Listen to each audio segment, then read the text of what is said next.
rồi lại thêm một ly, lại nhớ đến ký ức chúng ta yêu nhau đắm say, lại mơ về câu hứa anh ơi đừng bao giờ đổi thay. Đừng vội vàng đổi thay, có sao tim anh đổi thay, em xin anh nên mỗi mang sai lầm trong cuộc đời này, nhưng vẫn biết chúng ta không thể đi bên nhau nữa rồi, nhưng em không thể quên hạnh phúc gái càng ngày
Gì đẹp vậy chắc nhiều người yêu rồi đó.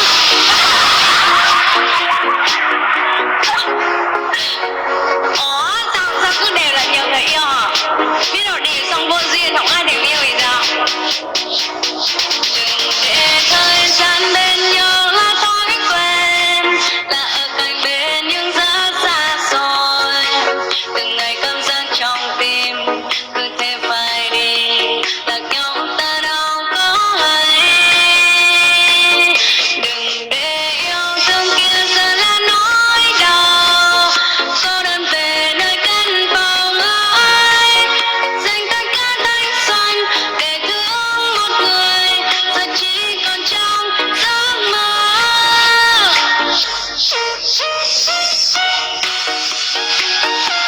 Cảm ơn anh Âm Nguyễn. Mọi người nhớ nhận dấu cốc follow em nhá.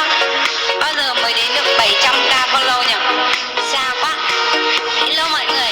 Khi nào mà một ngày đập 7-8 thùng thì chắc là cái thời gian lên cỡ 2 tuần là lên được. Còn nếu mà cứ như thế này thì chắc 2 năm là lên được.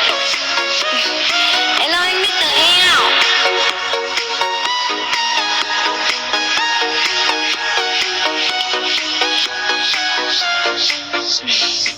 Hello bảo bảo, hello tất cả mọi người nha. Mọi người ai còn thấy dấu cộng ở trên này thì đừng quên nhấn dấu cộng follow Heo nhá. Ai muốn nghe bài hát gì comment cho Heo thầy với ạ. Heo không có thấy, nhiều quá biết trôi. Hiệu ứng sinh nhật Heo à? Đâu, Heo có sinh nhật hôm nay đâu.